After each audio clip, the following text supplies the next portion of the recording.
Hah? Ada yang bobotoh Persib sini? Ada yang merayakan Persib kemarin? Ada ya. Saya sengaja pemain mau nonton Persib. Saya di rumah saya nggak ada channel televisi ya. Jadi saya kemarin sengaja beli video. Jadi paket video untuk nonton televisi ini ya. Saya salah satu bobotoh tadinya. Saya pengen nonton gitu. Saya pengen merasakan peperianya gitu kan ya. Sana ya. Nah, saya ikut nimbrung sih, ikut foto doang. Kita ikut ke sana, ikut meramaikan saja. Nah, mungkin kita bertanya ya, bisa siapa sih Persib bisa juara hat-trick? Bisa hat-trick sampai 3 kali ya. Ini pertama kali di Indonesia menjuarai Liga Indonesia itu sampai 3 kali. Apa jasanya pelatih? Enggak juga, bukan jasanya pelatih. Apa jasanya pemain? Enggak juga ya. Atau jasanya mungkin juga jasanya bobotoh. Jasanya saya juga bisa kan, karena saya pemain beli video. Nanti kan dia dapat hak siar dari video kan. Duitnya buat masuk ke Persib juga.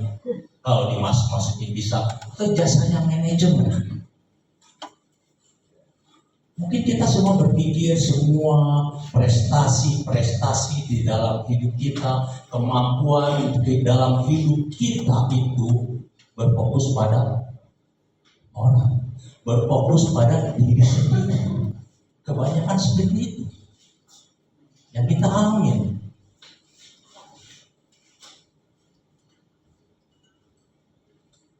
Tapi pernah kita pikirkan ya? Dari siapa bakat itu dia dapat? Para pemain bola. Kesehatan dapat dari mana?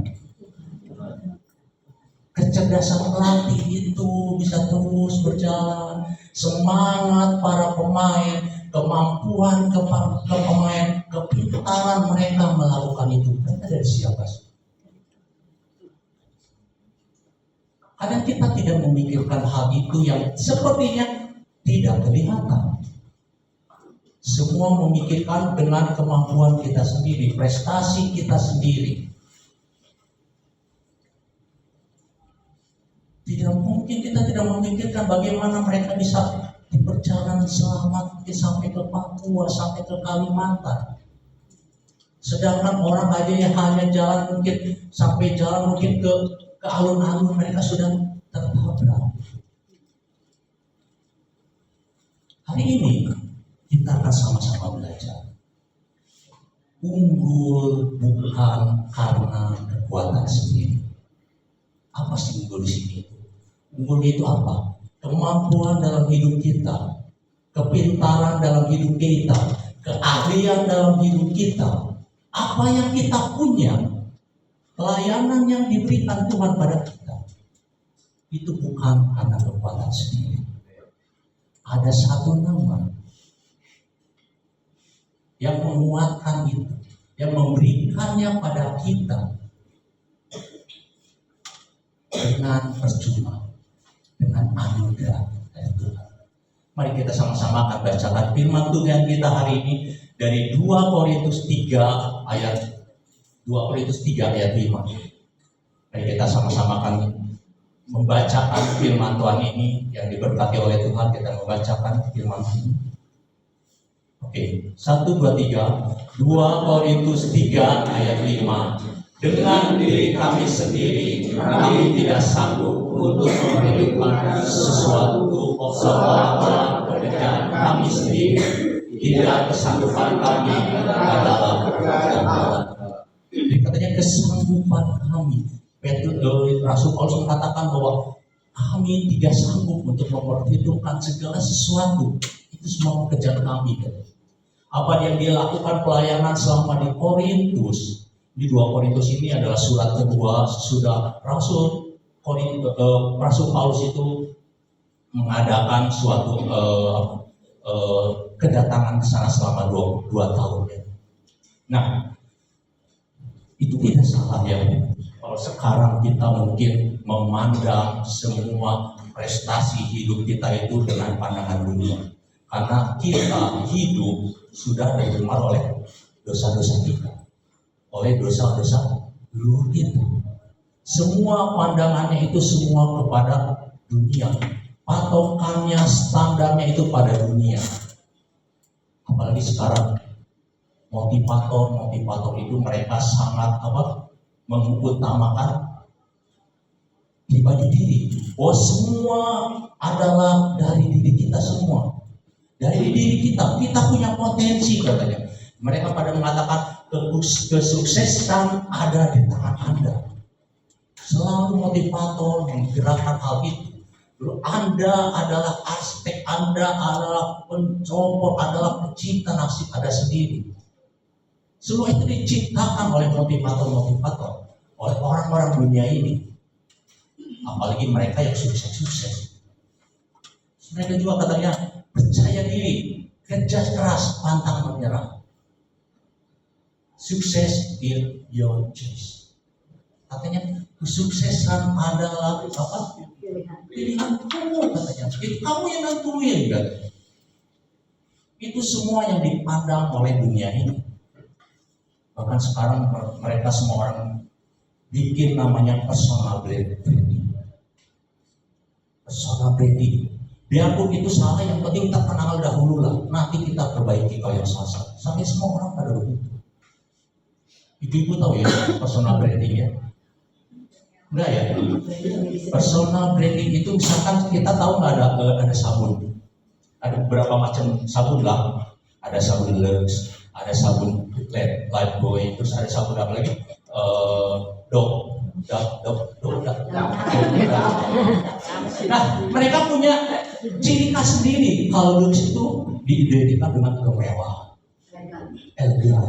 Kalau misalkan Dove itu dengan kelembutannya.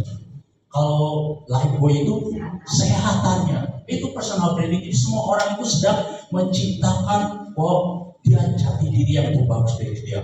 Misal Bapak ini punya Instagram, punya WhatsApp, Ibu mau nampilin foto yang di depan Ibu itu ke Bapak Ibu, foto yang baru bangun tidur, bukan masih di enggak kan? Enggak mau gitu. Masa saya diciptakan menjadi seorang yang mengalas gitu. Masih menunjukkan, saya akan menunjukkan mungkin nanti foto lagi senyum, apa mungkin kita ada di suatu tempat. Semua dalam hidup kita patokannya kepada dunia, pada sesuatu pribadi diri sendiri. Jarang semua dari kita yang utama itu berpatokan kepada Tuhan yang memberi kita. Katanya you are enough. Kamu cukup katanya. Believe in yourself. Itu semua yang dikatakan oleh para motivator. Salah nggak menolak kerja keras? Enggak. Melarang mereka semangat? Salah nggak? Enggak. Percaya diri? Salah nggak? Enggak. Semua itu enggak salah. Alkitab juga tidak menolak kita untuk putus bersemangat. Tapi ada keberhasilan di dalam hidup kita, kemampuan dalam hidup kita, keahlian dalam hidup kita. Kita merasa yang paling apa?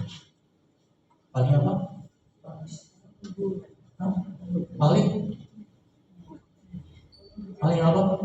Paling berjasa. Ya kan? Kita merasa kita yang paling berjasa. Saya bisa sekolah lulus itu karena saya belajar. Kata saya mendapatkan pelayanan ini karena saya bekerja keras. Kita mengatakan katanya berkat Tuhan datang saat tidur. Kamu mereka yang jahat, tapi Tuhan memberikan yang terbaik. Katanya katakan dalam Yohanes 15 bicara tentang roh anggur, sebab di luar aku kamu tidak bisa berbuat apa-apa. Mari kita mulai hari ini kita rubah pemikiran kita bahwa semua yang ada dalam hidup kita, semua yang ada dalam pelayanan kita, semua kemampuan dalam hidup kita, kekayaan apa yang kita miliki hari ini adalah pemberian Tuhan.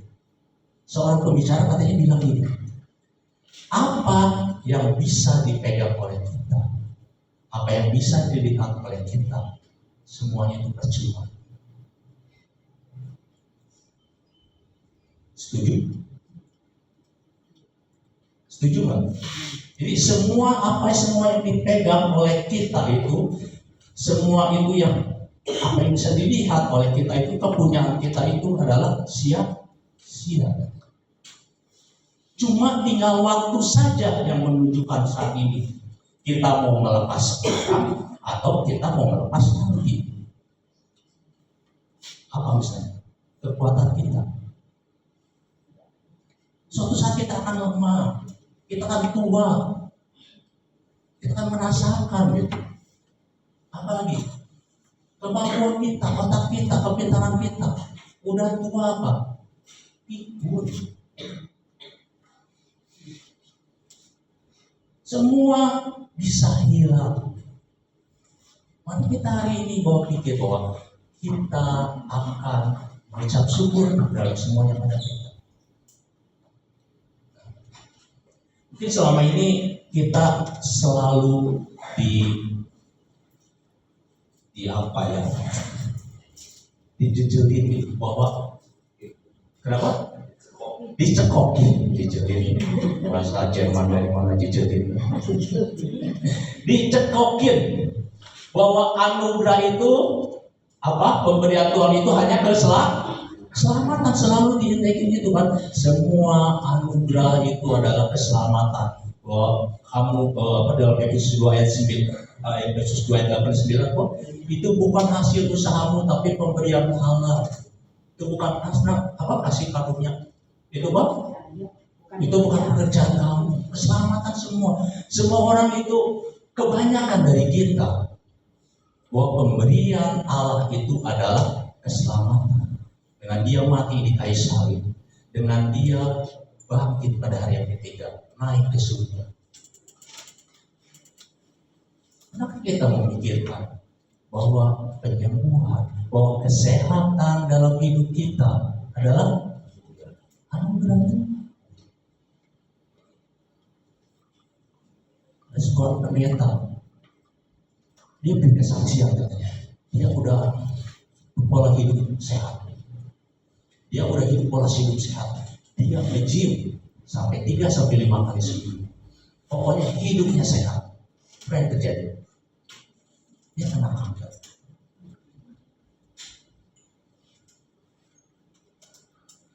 Tapi puji Tuhan, dia pas sudah kena kanker, udah benar-benar kritis, dia disembuhkan oleh Tuhan. Dia mengucap syukur sama sekali.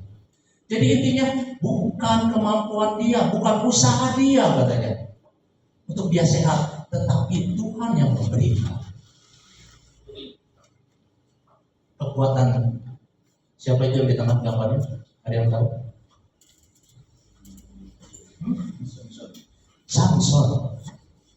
Samson punya kekuatan hebat. Dia bisa mengoyak-ngoyak apa?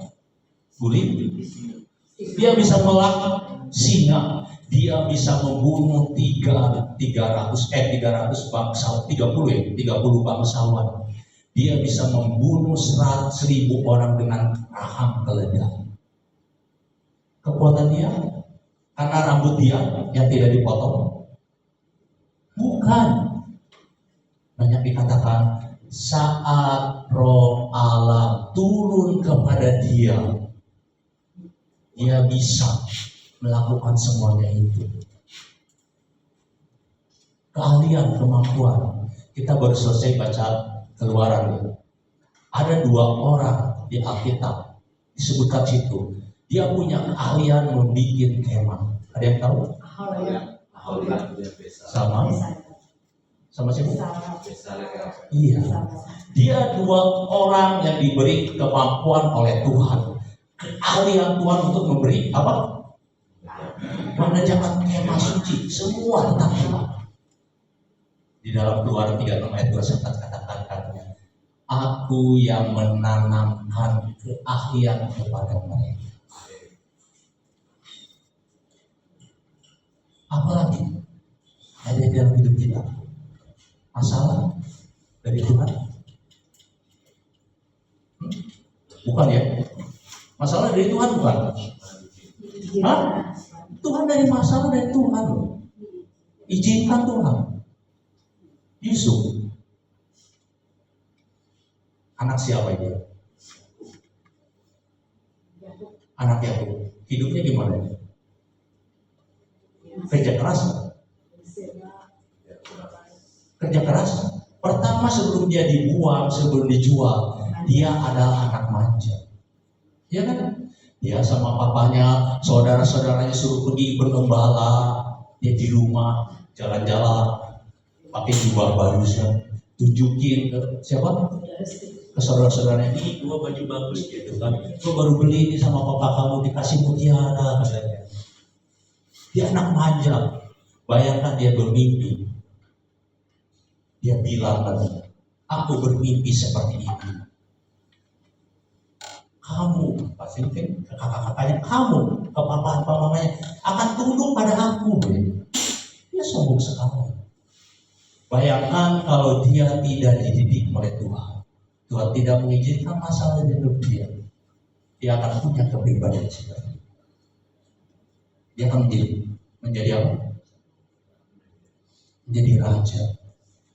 Orang kedua, bukan menjadi raja. Orang kedua sesudah Firaun. Dia bisa diubahkan. Bagaimana hidup dia yang tadinya manja, yang tadinya sombong, dia bisa diubahkan menjadi rendah hati. Dia maksudnya sudah dikhianati oleh saudara-saudaranya. Dia sudah dikhianati oleh juru roti sama juru minum itu. Dia tetap tegar. Karena tahu apa? Karena semua yang ada dalam hidup dia adalah pemberian Tuhan. Orang mereka yang jahat, tetapi engkau memberikan yang terbaik dalam hidup kita. Nah, Paulus pun gitu sama. Paulus dalam semua pelayanannya, dia pernah mengalami semua penderitaan, 3 kali dicabut, terus semua pemberitaannya, terus apalagi pendirian jemaat di Korintus. Saat dia datang ke Korintus pertama kali juga, dia membangun jemaat di sana. Sampai katanya pembimbingan rohani, kasih semuanya, bahwa dia diselamatkan. Itu adalah anugerah Tuhan.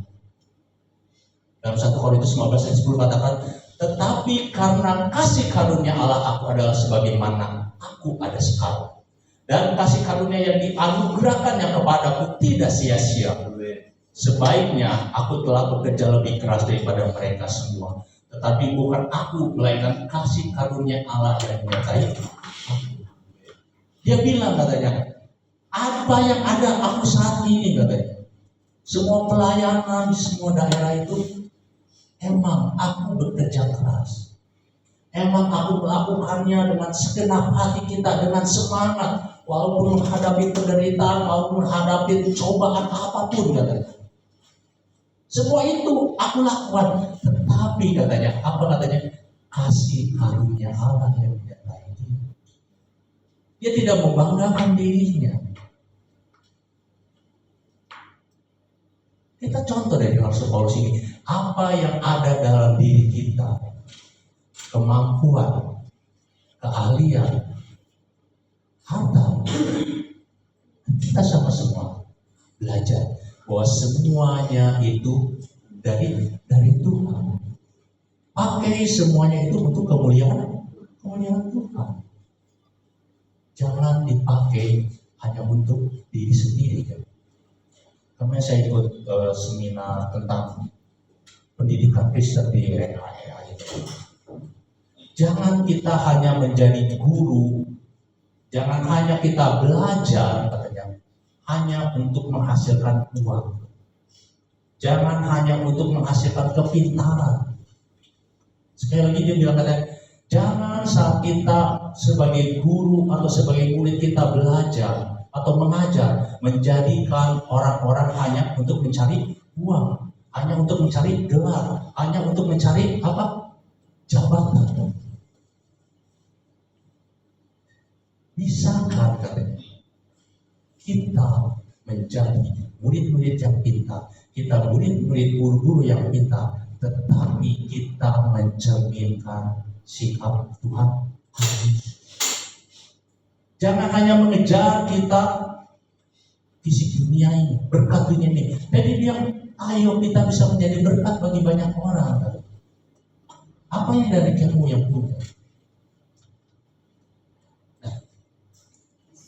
2 Korintus 3 ayat 5 ini dimulai itu sesudah Korintus dia berangkat dari ke Korintus selama satu perjalanan pertamanya selama 2 tahun itu dia mendirikan jemaat di sana, terus dia membimbing semua jemaat-jemaat sana, juga salah satu ada Titus juga di sana, Timotius juga di sana. Terus memang selama pendirian jemaat itu ada beberapa orang yang di jemaat itu mereka tidak setuju dengan Rasul Paulus. Mereka ada bilang katanya, aku pengikut Apolos, aku pengikut Kristus, aku pengikut Kepas ya, aku pengikut Paulus. Semua terbencang gitu. Lalu itu Petrus, Rasul Paulus, dia pergi dari Korintus itu dengan sedikit pergumulan itu. Terus nanti di ayat 16 itu, di 1 Korintus 16, ayatnya tidak ayatnya, bahwa nanti dia bilang katanya, aku nanti akan datang lagi ke kamu sesudah aku dari Makedonia. Sesudah aku dari Makedonia, aku akan datang lagi ke Korintus. Oke, jalan semuanya. Kekristuhan itu terjadi di 2 Korintus 1 ayat 7. Tadi dia gimana? Dia mau datang lagi ke Korintus, tetapi sesudah dari Makedonia. Tetapi apa yang terjadi? Dia mendengarkan banyak sekali kekristuhan di Korintus. Jadi dia tidak jadi pergi ke Makedonia dulu, tetapi dia langsung pergi ke Korintus. Dia kata, tetapi saya harus mengubah rencana itu. Waktu kalian mendengarnya, apakah kalian berpikir rencana saya membuat rencana seperti orang dunia yang tidak punya pendirian, sehingga sering berubah-ubah pikirannya pada waktu yang sama? Di orang-orang Korintus, di sana juga ada rasul-rasul palsu. Dia bilang katanya, kamu itu nggak kredibel, kamu itu pelin-pelan katanya.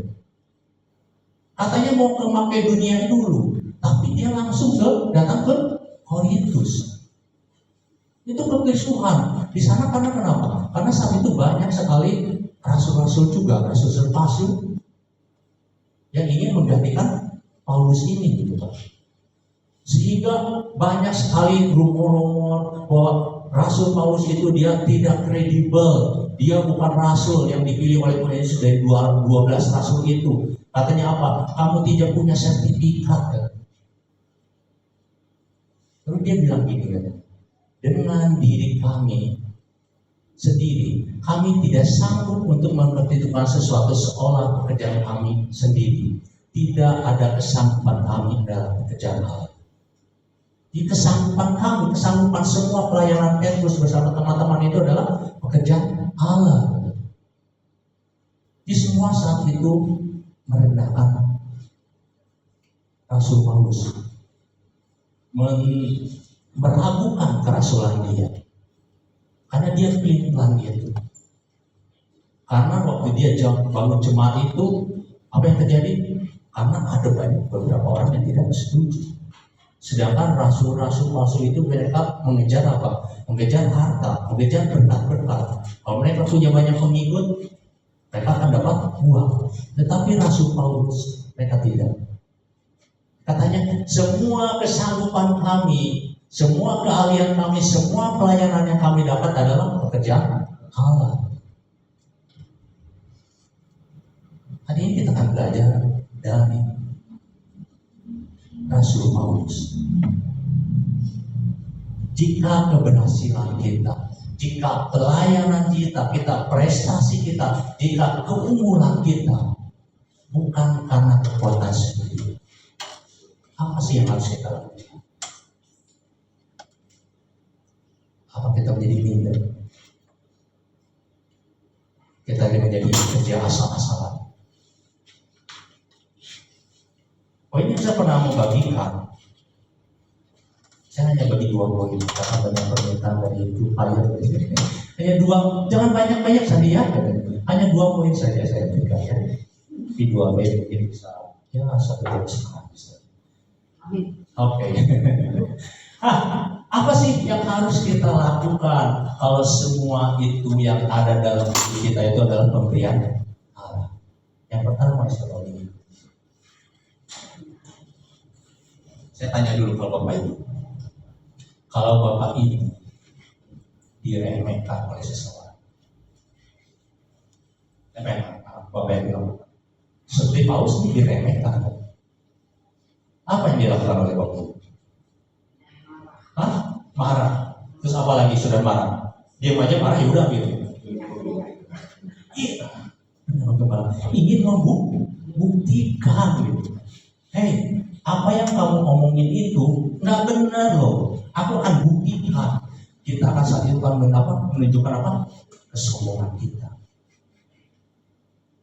Kita akan menunjukkan pada orang-orang nih kemampuan aku. Kenapa kita langsung membuat suatu benteng? Karena itu yang dunia ajarkan. Dan Tuhan tidak mengajarkan itu, tapi karena itu kita. Karena Tuhan, karena dunia mengajarkan hal itu. Dalam 3 ayat 1 dikatakan, 2 Korintus 3 ayat 1, adakah kami mulai lagi memuji diri kami? Atau perbolehkah kami seperti orang lain menunjukkan surat pujian kepada kamu atau dari kamu? Jadi Paulus saat itu ditanyakan, mana kredensialmu, mana katanya kemampuan kamu, mana sekolah kamu, dari mana katanya. Maksudnya sekolahnya apa? Dia bukan pengikut Tuhan Yesus. Dari mana kamu bisa belajar iman gitu? Bagaimana bisa belajar apa yang sudah kamu ciptakan gitu? Semua itu ditanyakan. Itu pun yang ditanyakan oleh seseorang di dalam dunia ini. Ya kan? Kalau kita masuk ke dalam sesuatu golongan, kita pasti apa? Ditanyakan, dari mana? Lulusan mana? Apa yang sudah kamu lakukan? Itu bukan hanya di kekristenan dalam rohani gitu. Bukan dalam hanya dunia, kekristenan pun itu sama. Saya katakan sama. Saat engkau mungkin saat kamu masih beruntung bagiku, aku akan menghormati kamu. Kalau kamu tidak beruntung bagiku, aku tidak akan melakukan hal itu. Paulus tidak menjawab semua tantangan-tantangan orang-orang Korintus. Rasul-rasul Paulus dengan prestasi dia. Enggak. Dia tidak menunjukkan, nih siapa sih yang bikin jemaat di Korintus itu? Siapa sih yang membikin orang-orang selamat? Siapa yang menjagain? Siapa yang melindungi? Aku. Enggak, dia bilang itu. Jadi dia apa katanya? Adakah kami mulai memuji diri kami? Atau perlukah kami seperti orang lain menunjukkan surat pujian? Bapak Ibu, tahu surat pujian apa? Ada nggak surat pujian? Ada nggak surat pujian? Setiap kita mau masuk sekolah, ada minta surat pujian. Ada ya? Kita akan bahas surat pujian itu apa sih? Nanti di poin kedua ada apa namanya surat pujian. Nah, dia tidak memuja dirinya sendiri, dia tidak membanggakan, dia tidak mencari pengakuan, dia tidak mencari surat rekomendasi dari manusia, tidak mencari surat rekomendasi, surat pujian. Perlu kita tahu juga ya, seorang namanya saya lupa tadi namanya, dia mengatakan dalam semua surat-suratnya, dalam 12 surat Paulus katanya, Paulus tidak pernah melaporkan statistik kehadiran jemaat. Paulus tidak pernah memberitahukan berapa baptisan yang dalam setahun dilakukan. Paulus tidak menghitungkan jumlah program yang baru dia di dalam pelayanan. Dia tidak pernah membagikan jemaat yang satu dengan jemaat lain tentang anggaran. Satu yang dia penting adalah satu yang penting yaitu kehidupan orang-orang yang dirubah oleh Injil. Saat kita punya keahlian, kemampuan, punya pelayanan, mari kita tonjolkan bahwa Tuhan yang bekerja dalam hidup kita. Bahwa semuanya itu dari Tuhan. Semuanya untuk kemuliaan Tuhan. Ini pertanyaan hari ini kita. Apakah kelebihan kita sudah menjadi berkat bagi orang lain? Apakah kemampuan dalam hidup kita sudah menjadi berkat bagi orang lain? Keahlian atau kita menjadi batu sandungan bagi orang lain? Mari kita renungkan. Bukan untuk Bapak Ibu saja, tapi buat saya juga sama. Mari kita renungkan apa yang Tuhan berikan pada kita. Apakah sudah menjadi berkat bagi orang lain? Sudah memuliakan nama Tuhan? Karena itu adalah pemberian dari Tuhan, bukan punya kita sendiri. Ini banyak orang yang merasakan banyak yang memberi kesaksian. Saat kita memberi kesaksian, apa kita yang ditinggikan atau Tuhan yang dimuliakan? Sesudah orang-orang mendengar itu, apakah Tuhan yang dimuliakan dari kesaksian itu?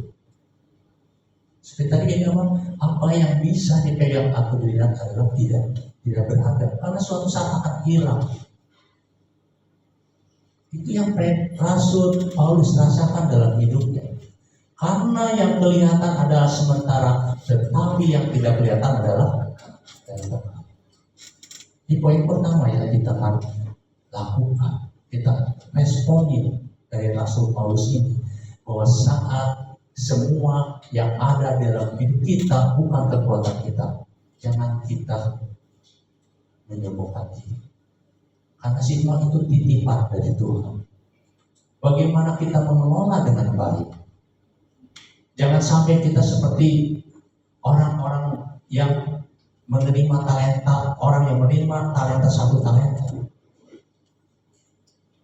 Dia diberi talenta oleh Tuhan, diberi kemampuan, diberi keahlian, hanya satu.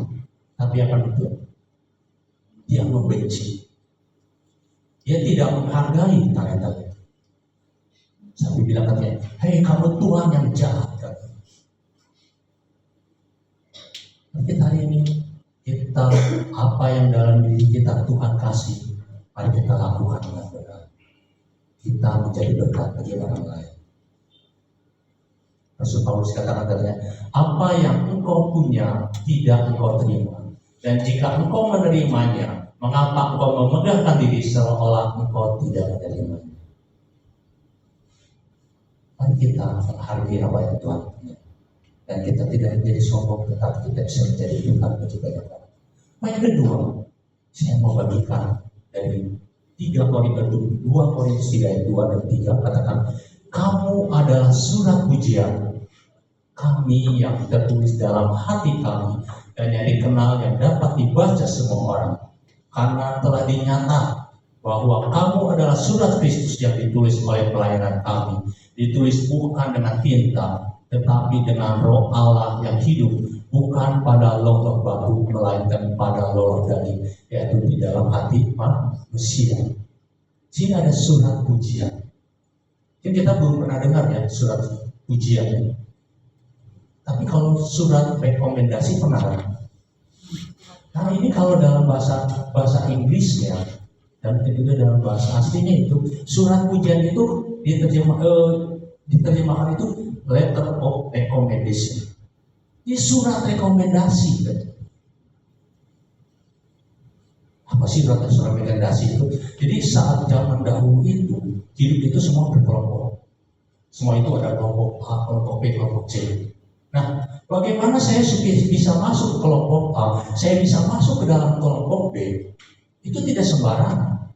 Harus ada surat rekomendasi. Surat rekomendasi ini bisa dari teman-teman kita yang ada di grup itu. Itu surat rekomendasi itu seperti itu, surat rekomendasi. Atau misalnya kalau kita nggak ada kenalan di grup A ini, di grup B ini, kita nggak punya kenalan. Jadi kita nggak punya surat rekomendasi dari teman-teman kita. Nah, mungkin dia bisa menunjukkan surat rekomendasinya apa. Mungkin dia pada suatu punya kalau punya pelakuan kali, dia punya mungkin lulusan apa, dia pernah melakukan apa, sehingga dia bisa masuk dalam grup ini. Sama ya, lalu kemarin bapak-bapak atau mungkin Pak Teddy ya, dan beberapa orang yang pernah ngambil S1, S2, mungkin kalau S1 kan belum ya, S2, S3 selalu diminta surat rekomendasi. Saya ingat dulu sebelum surat rekomendasi itu dari seorang hamba Tuhan, terus dari gembala juga, terus dari beberapa orang lagi gitu. Harus bikin surat rekomendasi. Pakai juga pasti gitu ya. Harus ada surat rekomendasi. Kita misalnya mau pergi ke luar negeri, terutama ke negara Amerika, itu surat rekomendasinya harus lebih banyak. Kita nggak bisa pergi misalnya punya duit nih ke Amerika, belum tentu disetujui paspornya, bukan pasal visanya. Harus ada surat rekomendasi. Kamu mau ngapain sih ke sana? Oh, saya mau ikut seminar. Minta surat seminar dari sana bahwa saya ikut seminar. Terus apa lagi? Kamu mau nginep di mana katanya? Mereka orang-orang di luar negeri itu takut kita datang sana jadi gelandangan, gitu. Cari duit gitu kan. Kamu hotel di mana? Terus apa lagi? Kamu punya tiket pulang pergi nggak? Pulangnya nggak? Ditanya semua. Satu tiket paspor. Harus ada surat rekomendasi. Nah, ini sama gitu. Saat itu Paulus setiap pada sudah pelayanan di sana, dia berdikkat sana. Dia ditanya katanya, apa katanya, mana katanya surat rekomendasi kamu? Dia bilang apa katanya? Surat rekomendasi saya. Ada kata-kata? Ada di dalam hati manusia. Ada di dalam hati jemaatnya. Kenapa dia bisa bilang begitu? Karena dalam semua pelayanan dia punya integritas. Apa yang dia katakan, apa yang dia hidupi, semuanya sama. Dia punya integritas. Apa yang kamu katakan, apa kamu yang lakukan, sama. Bahwa dia dapat dipercaya, keutuhan hatinya, kejujurannya. Semua dia punya, sehingga dia tidak perlu lagi bikin surat rekomendasi dari orang-orang, karena sudah ada dalam hati manusia itu. Karena dia tahu bahwa Paulus dalam melakukan semua pelayanannya, dia punya integritas. Dia bisa dipercaya oleh orang-orang. Dia benar-benar melakukannya dengan sepenuh hati. Dia melakukannya dengan segenap hati. Dia tidak hitung-hitungan.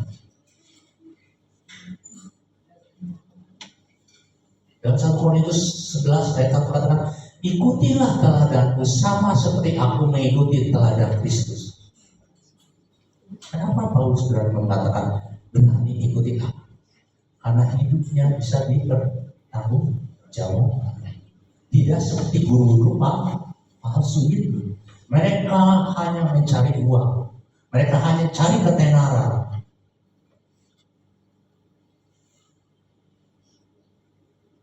Di saat semua dalam hidup kita diberikan oleh Tuhan, jaga mandatnya, jaga semua yang dipercayakan Tuhan. Ini Bapak Ibu pernah nggak? Bapak Ibu punya satu barang, yang satu dikasih orang, yang satu apa? Dengan usaha sendiri. Mana yang akan Bapak Ibu jaga? Hah? Apa nih Bapak Ibu, saudara-saudara, adik-adik, yang akan lebih menghargai yang mana? Usaha sendiri kan? Kebanyakan seperti itu kan?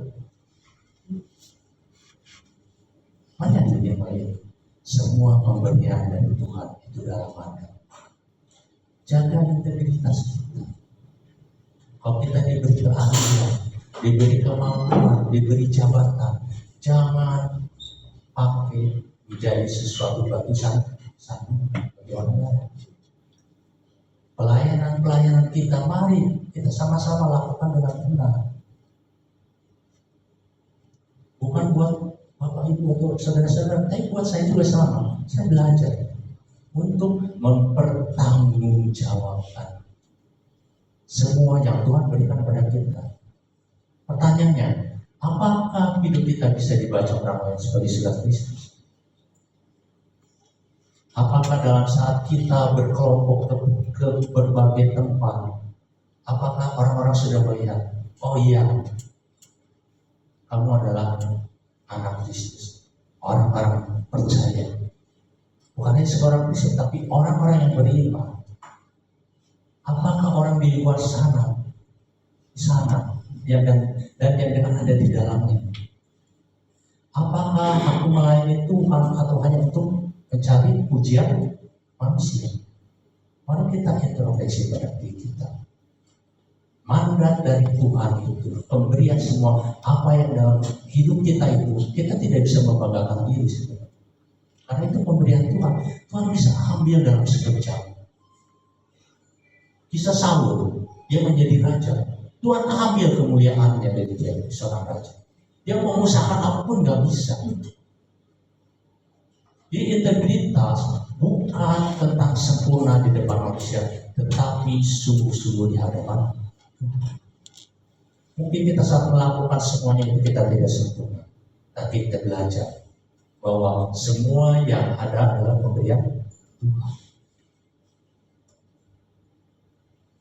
Sekali lagi katakan, jadilah teladan bagi orang-orang percaya dalam perkataanmu, dalam tingkah lakumu, dalam kasihmu, dalam kesetiaanmu, dan dalam kesucianmu.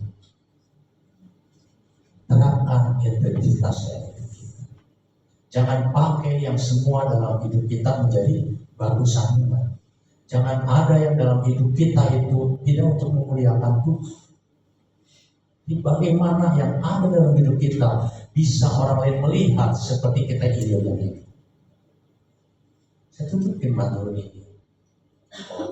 Keunggulan dalam hidup kita bukan karena kekuatan sendiri, tetapi semuanya adalah pemberian Tuhan. Semuanya adalah anugerah dari Tuhan. Keahlian, kepintaran, jabatan, pelayanan, semua dari Tuhan. Kita lebih unggul dari orang lain. Karena kita telah diberikan mandat dan kepercayaan oleh Tuhan. Jangan biarkan keunggulan kita sombong. Jangan semua yang ada dalam kita itu menjadi meninggikan diri kita. Jika kita ingin ditinggikan, kita harus menjadi hamba bagi orang lain. Tapi jalani semua itu dengan integritas. Jangan hanya karena pemberiannya udah pelayanan ini saya diberikan hanya pelayanan kecil seperti tadi yang 1 talenta itu pelayanan kecil, saya nggak mau melakukannya Tuhan. Masa saya mungkin orang yang hebat gini begini? Maka saya Tuhan, saya yang banyak mungkin pengalaman, tapi hanya beri pelayanan seperti ini. Mari lakukan itu dengan integritas, dengan sepenuh hati, seperti Rasul Paulus, sehingga hidup kita bisa menjadi Injil Kristus yang bisa dibaca dan dilihat oleh semua orang. Seperti dalam 2 Korintus 3 ayat 22, kamu adalah surat Kristus. Aku sudah merekomendasikan kamu supaya kamu bisa dibaca semua. Mari kita menjadi Kristus. Kita menjadi Injil yang bisa dibaca oleh orang. Mari kita tutup hari.